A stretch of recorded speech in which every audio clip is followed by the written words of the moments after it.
हरे कृष्ण कृष्ण कृष्ण हरे हरे, राम राम राम हरे कृष्ण कृष्ण कृष्ण हरे हरे, हरे राम राम राम हरे हरे, हरे कृष्ण कृष्ण कृष्ण हरे हरे, हरे राम राम राम हरे हरे, हरे कृष्ण कृष्ण कृष्ण हरे हरे, हरे राम राम राम हरे हरे, हरे कृष्ण कृष्ण कृष्ण हरे हरे, हरे राम राम राम हरे हरे, हरे कृष्ण कृष्ण कृष्ण हरे हरे, कुंडलिक वरदेव हरि विठ्ठल श्री ज्ञानदेव तुकाराम,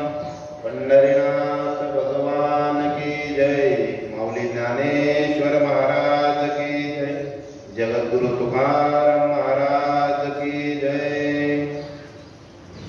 आणि शरीर जात आगवे, हे नाशिवंत स्वभावे, म्हणून तुवा झुंजावे पंडुकुमारा.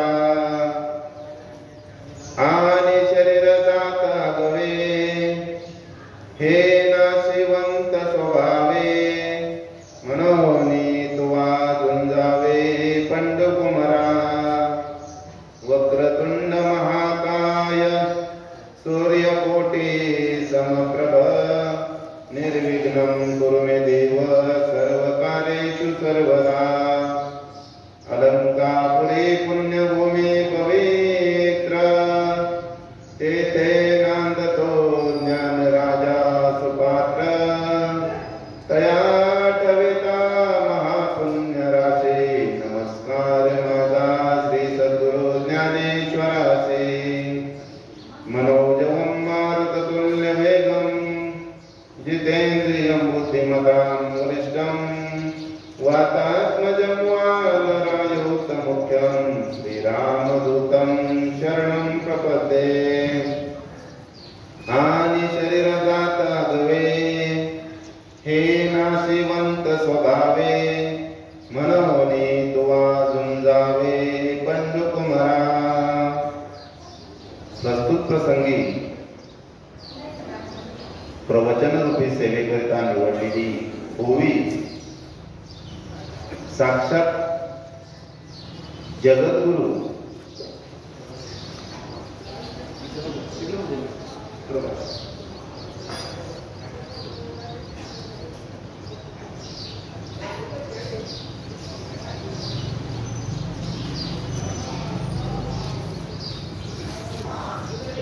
आज या ठिकाणी प्रवचन रूपी सेवेकरिता निवडलेली ओवी साक्षात जगद्गुरु भगवान श्रीकृष्ण यांनी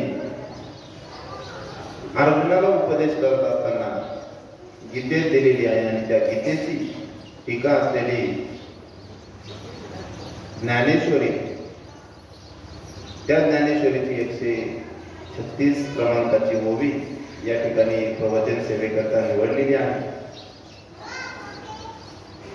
महाराज भगवंत त्या ठिकाणी अर्जुनाला उपदेश करतात. अर्जुनाला उपदेश करताय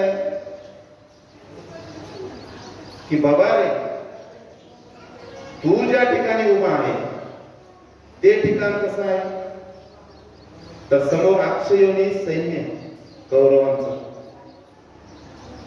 आणि अर्जुन ज्या ठिकाणी उभा आहे तो रथ आहे, आणि त्या रथाचं सारथ्य करणारे भगवान श्रीकृष्ण आहे. त्याच्या समोर दुर्धराचे सैन्य, भीष्म पितामहासारखे महान त्या ठिकाणी योद्धे, आणि या सगळ्यांच्या समोर असताना आयुष्याच्या एका वळणावरती स्वतःची पत्नी माता द्रौपदीचं चिरहरण करणारे समोर आहे, ज्यांच्यामुळे पांडवांना वनवासात जावं लागलं ते समोर आहे. परंतु ते आपले आहे म्हणून विचार झाला, अनासक्ती आली, मी यांना मारू कसं म्हणून हातात असलेलं गांडीव गळून पडलं, त्यावेळेस भगवंताला खऱ्या अर्थाने उपदेश करण्याची वेळ आली. मग मला सांगा, ज्याचं सारथ्य भगवान श्रीकृष्ण करतात, ज्याच्या समोर अन्यायाचा पाडा काढलेला सगळे शत्रू उभे आहेत, त्याला सुद्धा शत्रूंविषयी मनामध्ये आसक्ती निर्माण होऊ शकते. मी त्यांना कसा मारू म्हणून प्रश्न निर्माण होऊ शकतो. मग अशा अर्जुनाला उपदेश करणारी ही ओवी भगवंत त्या ठिकाणी देतात. मग अर्जुन म्हणजे कोण आहे तर आपण पत्रिका, अर्जुन म्हणजे कोण आहे तर आपण आहोत. मग आपण त्या ठिकाणी ठेवायचं आणि आपल्याला मार्गदर्शन करणारे, आपल्याला उपदेश करणारे कोण आहे तर भगवान श्रीकृष्णाच्या रूपात आपल्याला उपदेश करणारे आहेत, ते म्हणजे आपले माऊली महावैष्णव ज्ञानोबा. माऊलींविषयी काय सांगायचं? परम मंगलमय परात्पर अखिलेश्वर, अकारण करुणा उन्हालय, भक्त वांछित कल्पतरू, ताडीपित विनंदित पितांबरधारी, तत्वज्ञान दृष्टीत सिद्धांत, गोडीची गोडी परंतु शृंगाराचे रेखीवपण, ज्यांच्या लेखनातून दिसून येतं, ज्ञानेश्वरी मधून दिसून येतं, अशी जगाची माऊली ज्ञानोबा आहे. आपल्यासाठी भगवान श्रीकृष्णाच्या रूपाने आहे आणि त्यांच्या दृष्टिकोनातून आपण अर्जुन आहोत. आपल्या जीवनात येणाऱ्या अडचणी, आपले शत्रू, त्यांचा विनाश करण्यासाठी खऱ्या अर्थाने हे आपल्याला मार्गदर्शन आहे. मग हे मार्गदर्शन करण्यासाठी मग आपण अर्जुन रूपात आपल्याला आजचा हा जो काही प्रवचन सेवा घेतलेली आहे, त्याच्या मागचं कारण म्हणजे आपल्यामधून स्वर्गवासी काही गंगा भागीरथी सरुबाई धोंडीराम कासव या आजी जाऊन आज 10 दिवस पूर्ण झालेले आहेत. या 10 दिवसाच्या शोकाकुल वातावरणात या कुटुंबावरती दुःखाचा प्रसंग आहे. या दुःखात त्यांचा मुलगा भिकाजी धोंडीराम कासव, तसेच मुलगी सौ गंगूबाई पवन गायकवाड आणि त्यांचे नातू पंतू, सुना, नात सुना, हे सर्व जणांवरती, तसेच कासव कुटुंबावरती, आपल्या गावावरती या ठिकाणी दुःखाचा प्रसंग कोसळलेला आहे. या दुःखातून आपल्याला वाचण्यासाठी, या दुःखातून आपल्याला सावरून जाण्यासाठी काय केलं पाहिजे तर आपल्याकडे गैरसमज असे आहेत की तिकडे विधी चालू आहे दशक्रियेचा, तोपर्यंत पाहुण्यांनी काय करायचं, मग त्यांचा टाइमपास करण्यासाठी प्रवचन सेवा. बरोबर ना महाराज? तर महाराज समोर बसलेले आहे, महाराजांना या सगळ्या गोष्टींची जाण आहे, अनुभव आहे त्यांचा. आणि बघा ही प्रवचन सेवा कशासाठी, या 10 दिवसामध्ये आपल्यावर संकट आलेलं असताना ज्यावेळेस संकट येतो तेव्हा माणूस म्हणतो देवा, ज्याला आला ताप तो म्हणतो देवा तू माझा बाप, आणि ज्याचा गेला ताप तो म्हणतो देवा मी तुझ्या बापाचाही बाप. आपल्यावरती संकट आहे, दुःखाचा प्रसंग आहे, म्हणून आपल्याला वैराग्य भावना आलेली असते. आणि या वैराग्य भावामध्ये जर आपल्याला काही चांगले शब्द, भगवंताचं नाम ऐकायला भेटलं तर त्याचा आपल्या हृदयावरती, आपल्या मनावरती परिणाम होतो आणि त्यातून खऱ्या अर्थाने जीवन कशासाठी आहे ही गोष्ट लक्षात येते. भगवंत त्या ठिकाणी सांगतात, अरे बाबा रे, तुझं जीवन नाशिवंत आहे, नासणं हा या देहाचा स्वभाव आहे. मग तर हे शरीर संपणारच आहे, मग तू ते असं संपवण्यापेक्षा समोर असलेल्या शत्रूंना मारून का संपवत नाही? मग याचा अर्थ आपल्यासाठी आपण घेत असताना आपल्या समोर सुद्धा शत्रू आहेत. मग ते शत्रू कोणते? काम, क्रोध, मोह, मत्सर, माया, लोभ यासारखे असंख्य शत्रू आहेत. जीवनभर आपण यांच्या विरोधात लढण्यापेक्षा, लढण्याऐवजी आपण त्यांना साथी करून घेतो आणि त्यांच्या समोर जीवन जगत असतो. त्यांच्या संगे आपण जीवन जगल्यामुळे खऱ्या अर्थाने हा मानव देह भेटला कशासाठी तोच आपल्याला विसर पडून जातो. महाराज सांगतात, नाशिवंत देह जाणार सकळ, आयुष्य खातो काळ सावधान. नाशिवंत देह आहे तो जाणार आहे. मग काळ आपल्याला खाऊन चालला, मग आपण काय केलं पाहिजे? या ठिकाणी नासणे हा त्याचा स्वभाव आहे. पण नाश किती प्रकारचे? या देहाचा नाश कशा पद्धतीने होतो? शास्त्रात सांगितलेले 3 प्रकारचे नाश: परतः नाश, आश्रय नाश आणि शेवटचा आहे स्वभावतः नाश. मग परतः नाश याचा आत्ताच्या काळात तितकं राहिलेलं नाही. परतः नाश म्हणजे परपुरुषाने संहार म्हणजे मारणं याला म्हणायचं परणास. ही युद्धाच्या काळात अशा गोष्टी घडायच्या. आपल्याकडे तो प्रकार आता राहिलेला नाही. गावात वाद कोणी होत नाही आणि मारण्यापर्यंत कोणी जात नाही. दुसरा आहे आश्रयनाश. मग आश्रयनाश कशा पद्धतीचा असतो तर समजा पाऊस सुरू आहे आणि अचानक पाऊस आला म्हणून आपण थांबलो आणि एखाद्या भिंतीचा आपण आश्रय घेतला आणि अचानक ती भिंतच आपल्यावरती कोसळली. मग भिंतीच्या आश्रयामुळे आपल्याला मृत्यू आला. असं घडलं ना परवा अहमदाबाद मध्ये एक विमानाचा आश्रय घेऊन विदेशात जाणारे लोक त्या इमारतीत घेऊन ते विमान कोसळलं. जवळजवळ 300 ते 350 लोक त्या ठिकाणी मृत्युमुखी पडले. मग हा कोणत्या प्रकारचा नाश झाला? आश्रय नाश झाला. म्हणून आश्रय कोणता घ्यावा हे खूप महत्वाचं आहे. म्हणून बाहेर उभे असलेल्या सर्व पाहुण्यांना मी त्या ठिकाणी सांगू इच्छितो की या भगवंताच्या सानिध्याचा आश्रय घेतला पाहिजे. बाहेर उभा असलेल्या मी सूचित करू इच्छितो की आश्रय कोणता घ्यावा की भगवंताच्या सानिध्याचा आश्रय घ्यावा आणि भगवंताच्या सानिध्यात राहावं जेणेकरून आपल्यावरती नामस्मृतीची वेळ ओढवणार नाही. आणि तिसरा जो देहाचा नाश होत असतो तो होत असतो स्वभावतः. स्वभावतः म्हणजे नैसर्गिक मृत्यू. नैसर्गिक मृत्यू म्हणजे काय हो? निसर्गाने भगवंताच्या मनात आहे तोपर्यंत आपल्याला जीवन आणि भगवंताची इच्छा संपली की आपल्याला मृत्यू. मग याही ठिकाणी मी महाराजांच्या परवानगीने तुम्हाला सांगू शकेल की मृत्यू आणि मोक्ष या दोन वेगवेगळ्या गोष्टी आहेत. मग आपल्याला मृत्यू भेटला की मोक्ष भेटला या गोष्टी तितक्या महत्वाच्या आहेत. मग आजींना काय भेटला? आजींना मृत्यू भेटला की मोक्ष हे कसं काय आपल्या लक्षात येणार? ममे वंश जीव लोके जीवभूत सनातन. प्रत्येकाच्या हृदयात भगवंताचा अंश आहे. हा भगवंताचा अंश घेऊन जगत असताना आपण कशा पद्धतीने जगतो? मृत्यू कशाला म्हणायचं? मोक्ष कशाला म्हणायचं? मृत्यू म्हणजे काय तर मृत्यू म्हणजे ज्यांच्या जीवनात जीवन जगण्याची आशा अभिलाषा शिल्लक आहे परंतु श्वास संपले त्याला म्हणायचं मृत्यू. परंतु ज्याच्या जीवनात ती आशा अभिलाषा लोभ संपला परंतु श्वास शिल्लक आहे आणि तो गेला त्याला म्हणायचं मोक्ष. मग आजींच्या बाबतीत असंच झालं. आजी म्हणायच्या की माझ्या जीवनात काय बाकी राहिलं? मुलाबाळांचं नाता सुनाचं सगळं काही अलवेज चाललेलं आहे. मग आता हे भगवान पांडुरंग परमात्म्या मला या लोकीची यात्रा संपून परलोकात घेऊन चाल. मग आजीचा हा स्वभाव म्हणजे खऱ्या अर्थाने आजीला काय भेटलेले आहे? मोक्षाची प्राप्ती भेटलेली आहे. असं मला प्रत्येकाच्या वाट्याला नाही. मोक्षाची प्राप्ती प्रत्येकाच्या वाट्याला नाही. याचं कारण असं की अंतकालेच मामेव. अंतकाळी तुमच्या मनात काय भावना? आजीच्या मनात तर भावना हीच होती की माझा इथली यात्रा संपलेली, माझा आता भगवंताकडे जाण्याची इच्छा आहे. मग आजीला मोक्ष भेटणारच.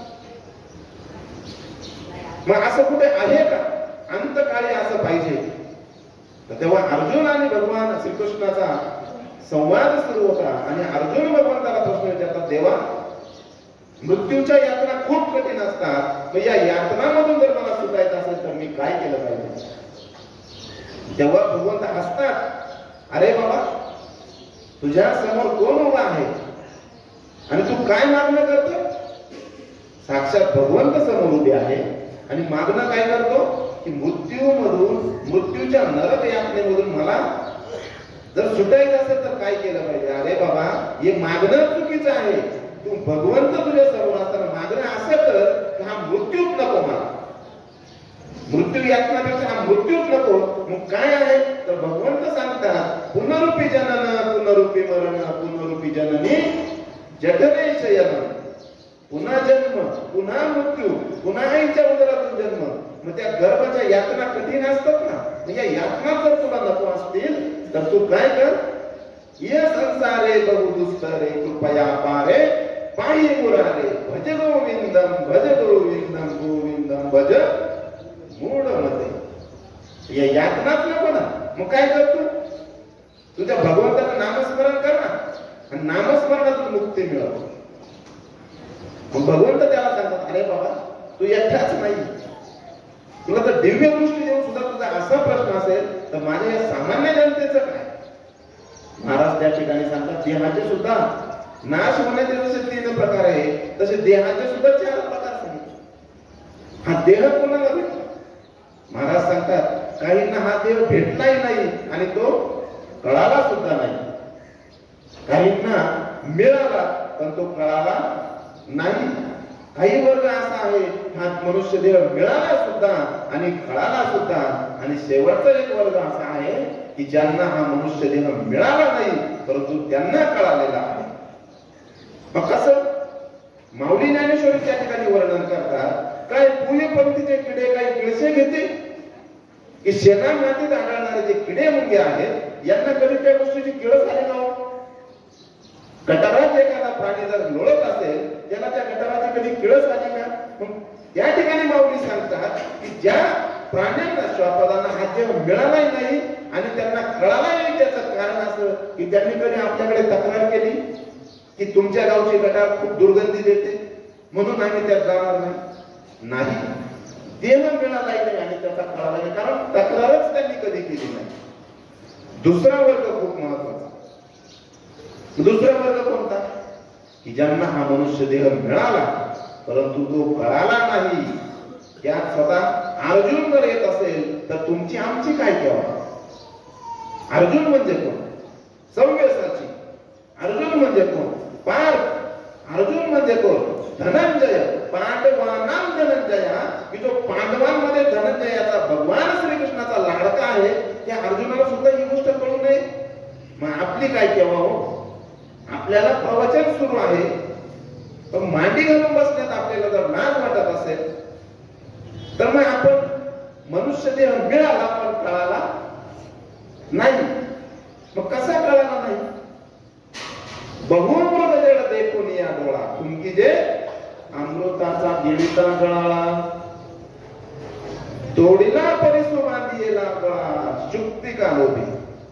ज्ञानेश्वरी सांगतोय मी तुम्हाला, माऊली वैष्णव ज्ञानोबा सांगतात की समोर मग जेव्हा दिसलं म्हणून कंठात अमृताचा गळा गिळत असताना सुद्धा थुंकून टाकलं आणि गळ्यात परीस आहे परंतु शुल्लक लोभापोटी तो तोडून फेकलं, यालाच म्हणायचं मिळाला पण कळाला नाही. मग आपलं काही विशेष नाही, आपलं काही विशेष नाही. शास्त्रात याला काही पुरावा आहे का ते सांगा? शास्त्राचा पुरावा द्या. आहे ना पुरावा? आणि पुरावा मी काही साध्या सुध्या व्यक्तींचा देणार नाही. महाअनुभूती की भारताचा इतिहास ज्यांच्यामुळे आपल्यापर्यंत पोहोचला, शास्त्र सांगणारे आपल्यापर्यंत पोहोचले आणि ज्यांच्या समोर साक्षात भगवंत होता त्यांचा पुरावा या ठिकाणी द्यायचा. कारण संसार सांगण्याचं हे व्यासपीठ नाही. संसार सगळ्यांनाच येतो ना, आणि राजकारण करण्यात आपण माहीर आहोत. संसार आणि राजकारण प्रवचन आणि कीर्तनापाशी आणायचं अजिबात नाही, कारण ते तुम्हाला चांगल्या पद्धतीने जमतं. मग कुणाचा पुरावा द्यावा लागेल? शास्त्रात सांगितलेला पुरावा द्यावा लागेल, अधिकारी पुरुषांचा पुरावा द्यावा लागेल, तर ते तुम्हाला समजणार. वर्षो मन में घूम घूम बाधा विघ्नो को चूम चूम सधूप धाम पानी पत्थर पांडव आए कुछ और निकर सौभाग्य न सब दिन सोता है देखे आगे क्या होता. वर्षानुवर्षाचा वनवास सहन केला जेव्हा पांडवांनी, आणि हा वनवासात संघर्षाचा काळ, शस्त्र शिकले, शास्त्रास्त्र शिकले आणि पारंगत झाले. आणि त्यानंतर वर्षोमध्ये मे घूम घूम बाधा विघ्नो को चूम. संघर्ष जर तुमच्या जीवनात तुम्ही स्वीकारला, बाधा विघ्नांना सामोरे गेले, तर मग खऱ्या अर्थाने तुमचं जीवन असं उजळून निघतं. आणि घाम, धूप, माती या मिसळल्यानंतर तुमचं शरीर एसटी बलवंत होत असते. सौभाग्य सब दिन सोता है देखे आगे. भाग्य बसून असतं का? कालपर्यंत ज्यांनी इतरांच्या बाजावरती मजुरी केली त्यांचीच वावर आम्ही आज घेतलेली आहे. हा कष्टाचा फायदा, कर्माचं फळ. काम का कर्मण्यवाधिकार असते महाफलेषु कदाचन. कर्म केलं पाहिजे, काम केलं पाहिजे. पांडवांनी ते केलं आणि वनवास संपला.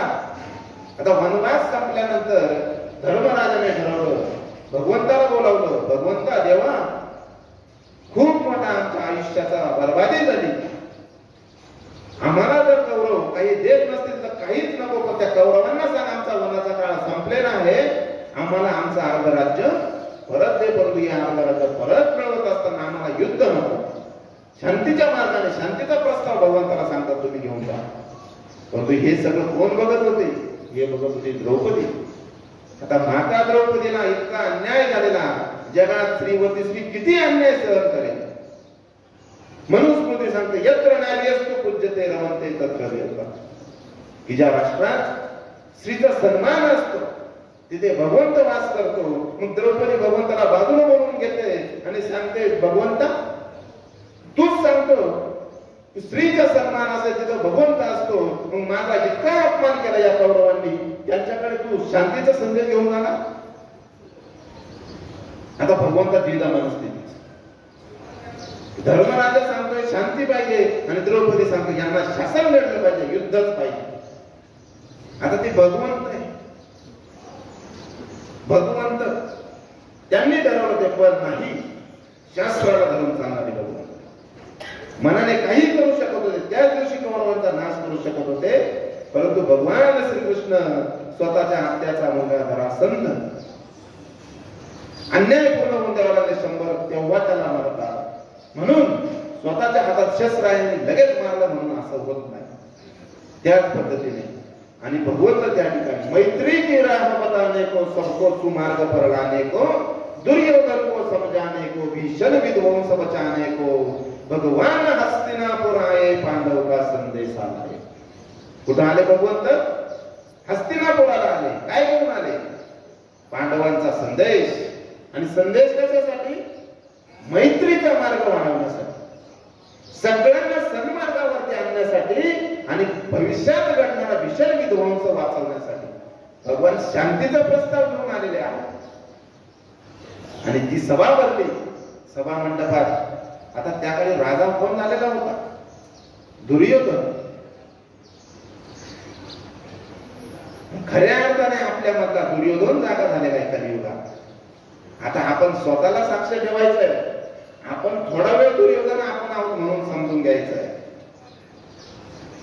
आणि भगवंत त्या सभेत सांगतात हो न्याय अगर तो आधा दो पर यदि इसमें भी बाधा हो तो दे दे केवल 5 ग्राम.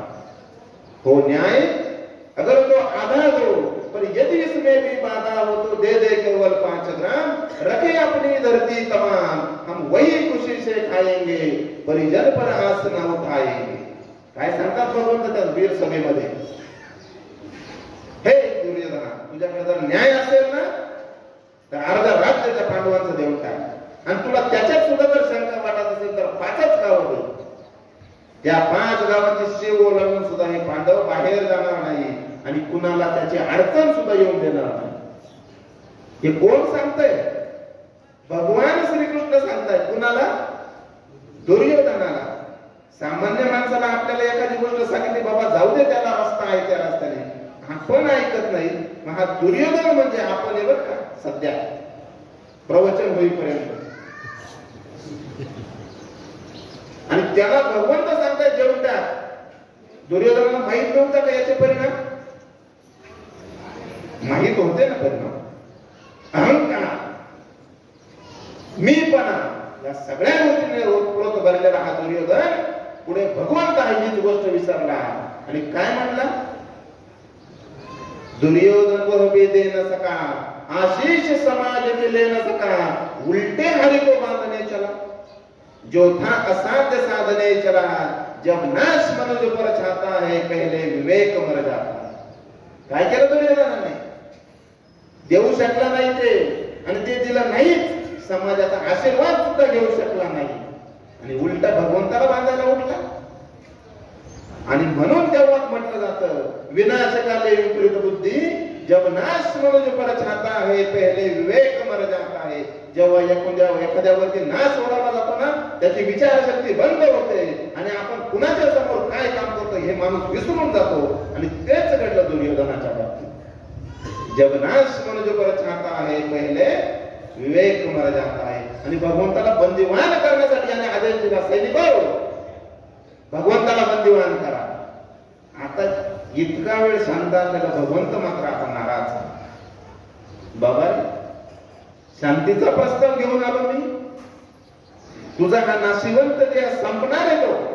त्या देहाच्या त्या ताकदीच्या बरोबर तू भगवंताला आवाहन करतो. तुला माहित आहे का मी कोण?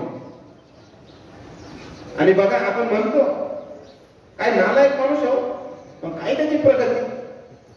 राजा झाला होतो म्हणतो ना, ही वस्तुस्थिती आहे. उथळ पाण्याला कळकळाट मारला. दुर्योधन नालायक होता तरी सुद्धा राजा बनला, कारण तो बनवला भगवंताने. आणि त्याने हे सगळं दाखवून त्याचा शेवट करायचा होता. जेव्हा भोग दिला जातो आणि त्यातून त्याग घ्यायचा असतो तेव्हा मोठा त्रास असतो. एखाद्याला व्यसन काय ते माहितीच नाही, मग सोडण्याचा त्याला काही त्रास आहे का? एखादा खूपच असला, संध्याकाळी टिल्ल होऊन येणारा असला आणि त्याला ते सोडायला लावलं, त्याचा साधा त्रास आहे का त्याला? मग या भौतिक संपत्तीचा याला भोग दिला अगोदर आणि मग जेव्हा त्याच्याकडून त्याग द्यायचा आहे, खऱ्या अर्थाने त्याला जे संकट येणार आहे, त्याच्यासाठी या लोकांना, या नालायक लोकांना समाजातल्या या गोष्टी दिल्या जातात भगवंताने. हरिणे भीषण ओंकार किया, अपना स्वरूप विस्तार किया, डगमग डगमग दिग्गज डोले, भगवान कुपित होकर बोले, जंजीर बढ़ाकर साध मुझे, हा हा दुर्योधन बांध मुझे. भगवंताने स्वरूप विस्तार करायला सुरुवात केली स्वतःच. आणि हे विस्तारलेलं स्वरूप दिव्य दृष्टी अर्जुनाला दिली होती. आणि कुरुक्षेत्रावर त्या अर्जुनाला हे बघायला भेटलं होतं. पण कुरुक्षेत्रात अजून दूरच आहे. त्याच्या अगोदर भगवंताने दिव्य रूप कोणाला दाखवलं होतं? दुर्योधनाला. पण संकुचित मनाचा दुर्योधन, अहंकारी मीपणा भगवंताचा दिव्य रूप बघू शकला. हरणे वेशन ओंकार किया, अपना स्वरूप विस्तार किया, डगमग डगमग दिग्गज डोले. कोण होता त्या सभेत बसलेले? दिग्गज होते. भीष्म पितामह साधा व्यक्ती होता, अपराजित योद्धा, अपराजित योद्धा. गुरु द्रोणाचार्य साधे माणसं होते. या सगळ्यांचा फरक दूर झालं. डगमग डगमग दिग्गज डोले. आणि भगवंत त्या ठिकाणी कुपित झाला, क्रोधित झाला आणि सांगितलं, दुर्योधना पान मला, पण बस यह देख गगन मुझ में लय है, यह देख पवन मुझ में लय है, मुझ में विलीन सकल झंकार, मुझ में लय है सारा संसार, अमरत्व मुझ में फुलता है, संहार मुझसे झुलता. आकाश, हवा मी बाबा. अमरत्व जर बनायचं असेल तर मीच आहे. आणि मी ठरवलं तर सर्व संहार सुद्धा करू शकतो. उदयाचल मेरा दीप्त भाग, उदयांचल पर्वत आहे माझा. कपाळापर्यंत जर विचार केला तर त्याचा एवढा. भूमंडल वक्षस्थल विशाल, हे भूमंडल माझं वक्षस्थल आहे. भूज परिधि बंद को घेरे है, मैनाक में रूपक मेरे. पाय म्हणजे काय माहिती का तुम्हाला? मैनाक आणि मेरू सारखे उंच पर्वत माझ्या पाया एवढे सुद्धा नाही. दीपते जो ग्रह नक्षत्र निकल, सब है मेरे मुख के अंदर. भगवंत स्वतःचं विस्तारलेलं रूप दाखवत आहे आणि त्याचं वर्णन मी तुम्हाला सांगतोय. काय होते भगवंत? ध्रुव है तो दृश्य कांड दे. तुझ्या जर दूरदृष्टी आहे ना तर बघ आता, मुझमें सारा ब्रह्मांड दे. चर अचर जीव जग क्षर अक्षर मनुष्य नश्वर सुर जाती अमर. चर अचर जीव जग हे सगळं मी रे बाबा. मनुष्य नश्वर आहे, सुर जाती अमर. जेव्हा लहानपणी माती खाली म्हणून बलराम दादा तक्रार करतात, तेव्हा मातेला जेव्हा दोन उघडून दाखवतात, तोंडात काय दिसतं? काय दिसतं? ब्रह्मांडाचं दर्शन होतं. ये सब है मेरे मुख के अंदर. सगळं ब्रह्मांड माझ्या दिसतं तोंडात. मग या भगवंताला हा काय करायला उठला होता? बंदिवान करा. मी म्हणजे कोण आहे? शतकोटी सूर्य, शतकोटी चंद्र, शतकोटी सरित सर सिंधू मंद. शतकोटी सूर्य, शतकोटी चंद्र, शतकोटी सरित नद्या, सिंधू, मंद, मंदार पर्वत असे 100 कोटी एकत्र केले तेव्हा कोण बनणार आहे? भगवंत बनणार आहे. जंजीर बळाकर साधईने. हा दुर्योधन केवढी मोठी साखळी आहे तुझ्याकडे. अगोदर यांना बांध. जेव्हा तू त्यांना बांधू शकशील तेव्हा तू मला बांधू शकशील. काय झालं पुढे दुर्योधनाचं? नाशिवंत देह जाणार सकळ, आयुष्य खातो काळ सावधान. या दिवशी जर सावधान झाला असता ना तर नाशिवंत देहाचा नाश झाला नसता. हे सांगतोय मी. दुसरा वर्ग हा दुर्योधनाचा. मग आपण काय ते मनुष्य देह मिळाला पण काळाला याच्यासाठी दिला होता का? देवे दिला देह भजन गोमटा तो या झाला बाधा बाधिकेचा. बाधा झाली भौतिक सुखाची बाधा झाली. भजनासाठी दिलेलं आहे ना, नामस्मरणासाठी दिलेलं आहे ना. करता का कोणी? आता दशक्रियेच्या विधीत आल्यानंतर त्या कुटुंबावरती सुतक आहे, कासव कुटुंबावरती. त्यांच्या भाऊबंधांना फक्त अशुद्धी आहे, त्यांना तर सुतक नाही. त्यांना काय फक्त आता गरुड पुराण सांगतो मी तुम्हाला थोडक्यात. बाहेर जी मंडळी बसलेली ते उभी आहे त्यांच्यासाठी. तर सुतक कोणाला असतं, अशुद्धी कोणाला असते? गरुड पुराण आपल्यापासून दूर ठेवलं. गरुड पुराण घरात ठेवू नये, गरुड पुराण वाचू नये. पाप होत, पाप होत नाही, माहिती होती ती होऊ नये. वाचन केल्याने मस्तक सुधारत आणि सुधारलेलं मस्तक कोणाकडे झुकत नसतं. हे तुकोबराय सांगतात. वेदांचा तो अर्थ आम्हासी ठावा इतरांनी व्हावा भारतात. असं आहे का? तुम्हालाच हवे फक्त वेदांचा अर्थ. मग आम्ही फक्त बोललेच पाहिजे का? नाही. कर्मकांडातून बाजूला यायचे, आपल्याला भक्ती स्वीकारायची, भक्ती करायची आणि भगवंत आपलासा करायचा. कर्मकांड मुळेच नको. दशक्रियेचं विधीचं प्रवचन कशाचे टाइमपास आहे का? नाही. या वैराग्य भावामध्ये ओल्या मातीचा गोळा जेव्हा बनवला जातो त्याला दिलेला आकार येतो. तीच परिस्थिती या वैराग्य भावनेत असते. आणि या काळात आपल्या कानावरती पडलेलं भगवंताचं नामस्मरण आपलं जीवन बदलू शकतं. त्यासाठी ही व्यवस्था त्या कुटुंबावरती असतं. मुलगा, मुलगी, नातू, सून यांना असेल या आजींच्या सुतक आणि भाऊबंधांना असेल अशुद्धी. या काळात त्यांनी शुभ कार्य करू नये. परंतु समजा याच काळात एखाद्याच्या त्या भाऊबंधांमध्ये लग्न असेल तर काय केलं पाहिजे? थांबवणार का ते लग्न? हे दोन्ही सोहळेच आहे ना. लग्न काय आहे? सोहळा. मृत्यूचा सुद्धा. मग तो आनंदाने करायचा का रडून करायचा? आनंदाने करायचा का रडून? आनंदाने करायचा. उद्धारे आत्मनात्मानंदात्मान वसाहते. भगवंत सांगतात तुझा उद्धार तुला करायचा आहे. म्हणजे कोणाचा?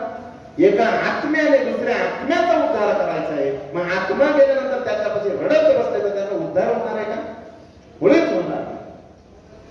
मग अशा वेळेस गरुड पुराण सांगतं की तुमच्या गावातील, तुमच्या परिसरातील अधिकारी पुरुष, ऋषी, मुनी, संन्यासी, जपी, तपी यांच्या अधिकारवाणीने तुम्हाला अशुद्धी कमी करता येते. म्हणून त्यांच्या अधिकारवाणीने आपण कधी कधी 10व्या, 3ऱ्या, 5व्या दिवशी घेत असतो. यातून त्या भाऊबंधांची अशुद्धी कमी होते. ते शुद्ध शुभ कार्य करू शकतात. परंतु त्या कुटुंबावरती ती सुतकाची जी वेळ आहे ती 13व्यापर्यंत असतेच. म्हणजे अशुद्धी दूर करायची असेल तर अधिकार पुरुषाच्या वाणीने आपल्याला अधिकार घ्यावा लागतो. मग यासाठी ही अशुद्धी कमी करणं, इतर उपस्थित सर्वांना अशुद्धी आहे पण ती कमी करायची म्हणजे भगवंताच्या नामातून कमी करायची. मग तुम्ही सगळे आलेले तुम्हाला अशुद्धी आहे, तीळ घेतली म्हणजे शुद्धी होणार नाही, भगवंताच्या नामाने शुद्धी होईल. म्हणून नाम जप ऐकायचा, त्यासाठी हे प्रवचन. मग मला काही विशेष बोलवलं, माझंच ऐका असा प्रकार नाही. हे गैरसमज काढून टाका. किंवा जावं लागेल म्हणून जर आले असेल तर 10वे 9वी कीर्तनाला येऊ नका. कोणी राग करत नाही. कुणाला वेळ आहे, खूप काम आहे. महाराजांना काम नाही का? महाराजांना शास्त्र माहिती आहे. कासव सरांना काम नाही का? शाळा नाही का त्यांना? शास्त्र कळलं ना काय आहे.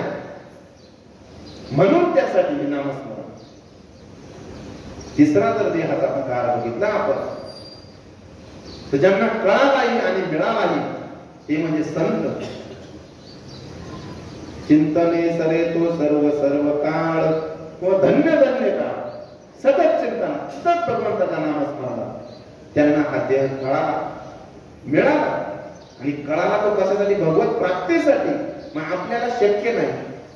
शक्य आहे का आपल्याला सतत भगवंताचं नामस्मरण करणं? नाही शक्य. काय अडचण आहे? त्याला बरोबर घेऊन करायचंय का? मनातल्या मनातच करायचं ना. तरी सुद्धा तरी सुद्धा आपल्याला माऊली सांगतात, ठाईच वैसोनी करा एक चित्त, आवडी अनंत आळवावा. अनंत आळवायचंय बरं. अनंत म्हणजे कोण? भगवंत, जो चराचरात बसलेला. या माईक मध्ये काय ऊर्जा आहे, ही ऊर्जा म्हणजेच भगवंत आहे. भगवंत म्हणजे काही वेगळं नाही, हाच भगवंत जिथं असेल तिथं. मग या भगवंताचे नाम चिंतन करणं. म्हणून ज्यावेळेस आपण हे करू म्हणजे आपल्याला मिळालाही आणि कळालाही. पण एक वर्ग असा आहे, स्वर्गीचे अमर इच्छिताती देवा, मृत्यू लोकी व्हावा जन्म आम्हा. स्वर्गाचे अमर इच्छितात या मृत्यू लोकांमध्ये आम्हाला मनुष्य देह मिळावा. तर त्यांना मिळेल का? त्यांना कळाला काय चीज आहे, परंतु त्यांना मिळणार नाही. मग आपल्याला मिळाला तर तो सद्मार्गाने आपण घेऊन गेलो पाहिजे. अन्यथा मृत्यू अटळ. जगात एकच गोष्ट शाश्वत आहे, कोणती? मृत्यू. इथं कोणी आहे असं की त्याला गॅरंटी आहे मी जाणारच नाही. हा देव जाणार आहे याची शाश्वती आहे. म्हणजे नाशिवंत देहासाठी आपण इतका त्रास करतो, मग अमर आत्म्यासाठी आपण आजपर्यंत काय केलं? विचारा सगळ्यांनी मनाला प्रश्न. अमर आत्म्यासाठी आपण काय केलं? काय करतो का आपण? शरीरासाठी सकाळी आंघोळ, इस्त्री केलेलेच कपडे पाहिजे, न्हाव्याकडे जाऊन व्यवस्थित कटिंग वगैरे करून, चप्पल अशीच पाहिजे, गाडी 4 चाकीच पाहिजे. या आत्म्यासाठी चाललंय का आपलं? मग नाशिवंत देहासाठी इतका अट्टहास आहे आपल्याला. मग जो आत्मा आपला आमर आहे, जो भगवंताचा अंश आहे, त्या भगवंताच्या अंश मुक्तीसाठी आपण काय करतो? देहासाठी आपण काय करतो? आपण कमी करतो. ज्या स्वरूपात आईचं असतं, भगवंताने एक ठिकाणी म्हणणं शास्त्रात सांगितलं आहे की भगवंताला प्रत्येकाच्या पाशी जाणं शक्य नाही. मग भगवंताने स्वतःला आईच्या रूपात या ठिकाणी पाठवलं. भगवंताने स्वतःला कोणाच्या रूपात पाठवलं? आईच्या रूपात. म्हणजे आपली आई म्हणजे खऱ्या अर्थाने भगवंत आहे. महाराज सांगतात, आई माझी मायेचा सागर, दिला तिने जीवनाला तार. आई वडील माझे थोर, काय सांगू त्यांचे उपकार.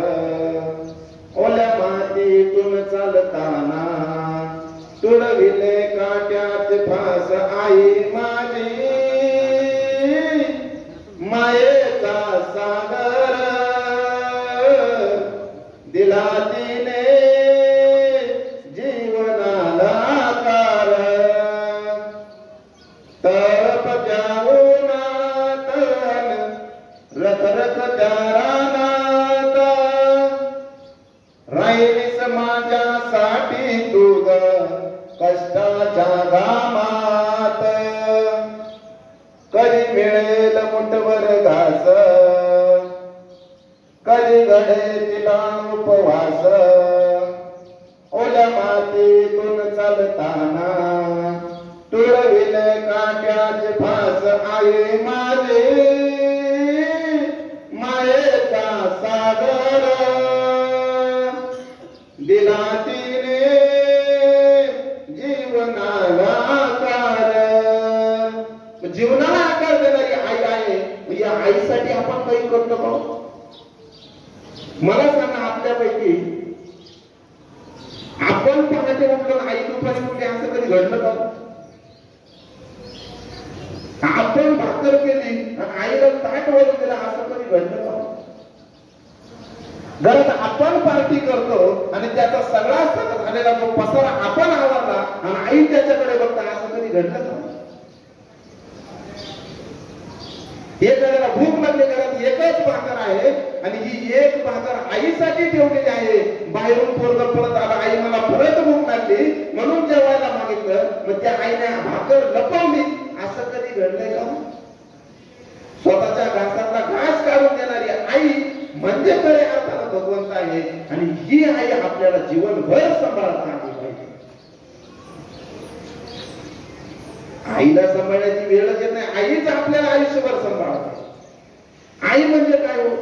आ म्हणजे आत्मा आणि ई म्हणजे ईश्वर. कुठे भगवंत पाहायला जाण्याची गरज आहे? ठाईचं बैसून मग ठाई आई तर घरीच आहे. एकदा काय झालं, एक कुटुंब, गरिबीची परिस्थिती, आधीचा काळ सुद्धा तोच.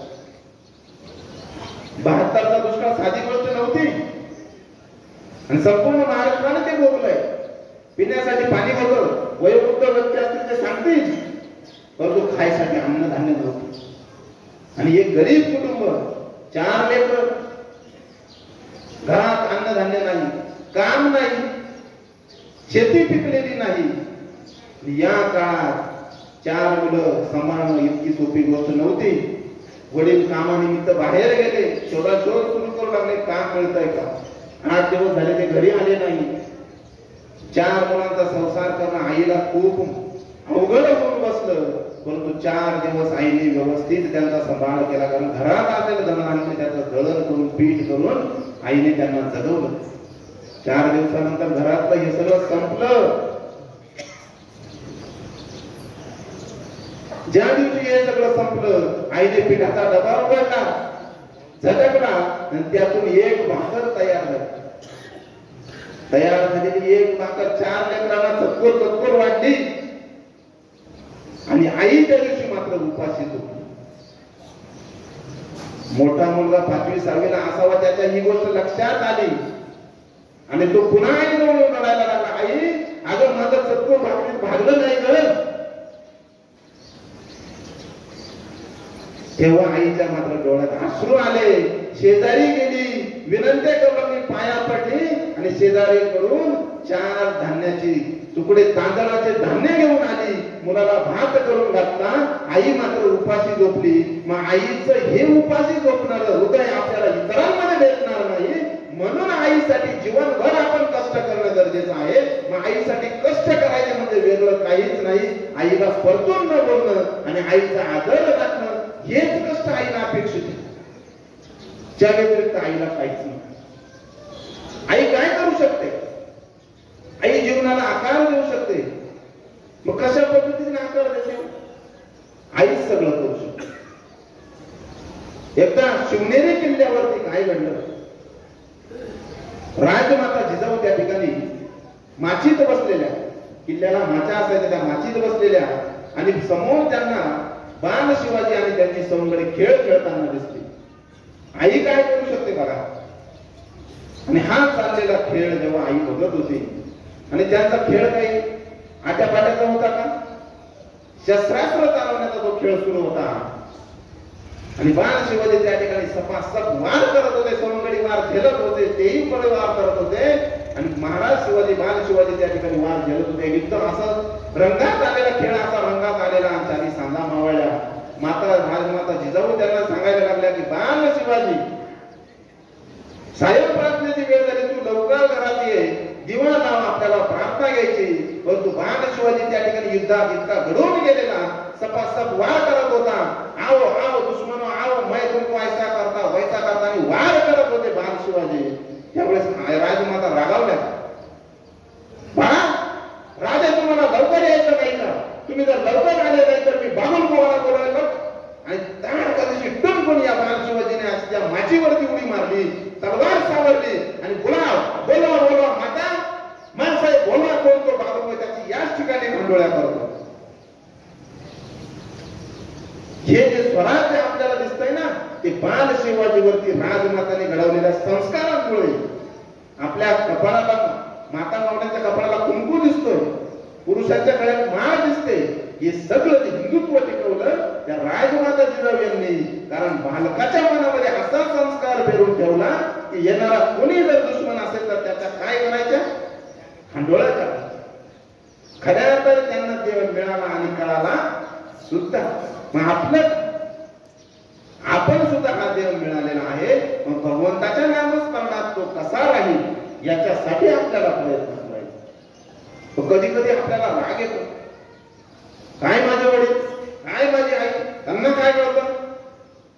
मला सांगणार आहे. परंतु शास्त्राचे आधार आहे. आई वडिलांचे निर्णय बघू नका, त्यांची नीती बघा. त्या उद्देश, त्यांचा निर्णय घेण्यामध्ये काय उद्देश आहे तो बघा. कारण कधी कधी आईने जसं बाबा रात्री 9 वाजले, आता काय घराच्या बाहेर जाऊ नको, याला राग येतो. आमच्या आईला तर नेमकं कुठं निघलं तर लय नाट लावायची सवय आईला म्हणतो. ही वस्तुस्थिती आहे. पण असं कधी घडलं का की आई वडिलांनी एखादा निर्णय घेतला आणि तो मुलांनी मान्य केला? घडलं ना? असं घडलं एकदा. इतिहास आहे शास्त्रात, पुरावा आहे शास्त्रात. भगवान प्रभू श्री रामचंद्र जेव्हा वनात होते, तर वनात असताना किष्किंधा नगरी कुणाची? वाली आणि सुग्रीव, बरोबर ना? आणि वाली आणि सुग्रीव यांच्यात काही पटत नव्हतं. त्या ठिकाणी भगवंताने त्या दोघांमध्ये युद्ध लावलं. 7 झाडांच्या मागून बाण मारला आणि कुणाचा मृत्यू झाला? वालीचा मृत्यू झाला. वालीचा पुत्र कोण? अंगद महाराज. त्या ठिकाणी भगवंताने 7 झाडांच्या मागून बाण मारला, वालीचा मृत्यू झाला. हे सगळं दृश्य अंगद महाराज त्या ठिकाणी बघत होते स्वतःच्या डोळ्यांनी. बघता बघता जेव्हा अंगद महाराज खाली, वाली महाराज खाली कोसळले, मातीवरती अंगदाने घेतलं आणि मातीवर घेतलेलं हे उस प्रभू श्री रामचंद्र आल्यानंतर प्रभूंनी त्यांचं उस मातीवरती घेतलं. आणि त्यावेळी बालीचा जे काही प्रश्न होता, बालीचा प्रश्न असा होता, माझा अंगद बोलवा. अंगदाला बोलावलं, हात धरला आणि प्रभू श्री रामचंद्राच्या हातात दिला. आता मात्र अंगदाला प्रश्न पडला, अरे ज्यांनी माझ्या वडिलांचा वध केला ते मृत्यूशय्यावरती असलेले माझे वडील बाली माझा हात धरून प्रभू श्री रामचंद्राच्या हातात देत आहे, म्हणजे हे चुकीचं काहीतरी करताय का? समोर मारलं ना, अंगदाने बघितलंही. ज्यांनी मारलं त्यांच्याच हातात तुम्ही माझा हात देता. माझं काय करते ते घातच करते ना. समोर मारला तर गोष्ट वेगळी होती. 7 झाडाच्या मागून घात केला, पाठीमागून मार केला, माझ्या घातल्याच्या हातात तुम्ही माझा हात देताय असा विचार केला अंगदाने? अजिबात केला नाही. निर्णय बघितला नाही, नियत बघितली. माझ्या बापाचा काय निर्णय आहे, याच्या मागचे नियत काय आहे. आणि समोर आपल्याला जर आपण अंगदाचं चरित्र बघितलं तर संपूर्ण आपल्या वानरसेनेचे काय झाले, ते सेनापती शांती दूत म्हणून आयुष्यभर काम केलं. मग आपले आई वडील आपला हात कुणाच्या हातात देत आहे, त्यांना माहिती आहे कोण आहे. वयाचा अनुभव आहे त्यांचा, आयुष्याचा अनुभव आहे त्यांचा. गुन्हाने म्हातारे झालेले आहेत नाही. मग यासाठी आपले आई वडील आपल्यासाठी जर काही निर्णय घेत असतील तर ते निर्णय खऱ्या अर्थाने आपण पाळले पाहिजे. आणि या ठिकाणी आपण आदेश आलेला आहे, त्यांच्या आदेशानुसार या ठिकाणी आपण बसायला. कुंडलिक श्री रे ज्ञानदेव तुकाराम, पंढरीनाथ भगवान की जय, माऊली ज्ञानेश्वर महाराज की जय. बसायला घेऊ आपण आणि श्रद्धांजली करून असं सर महाराज या ठिकाणी श्रद्धांजली देतील. त्यानंतर आपण बसायला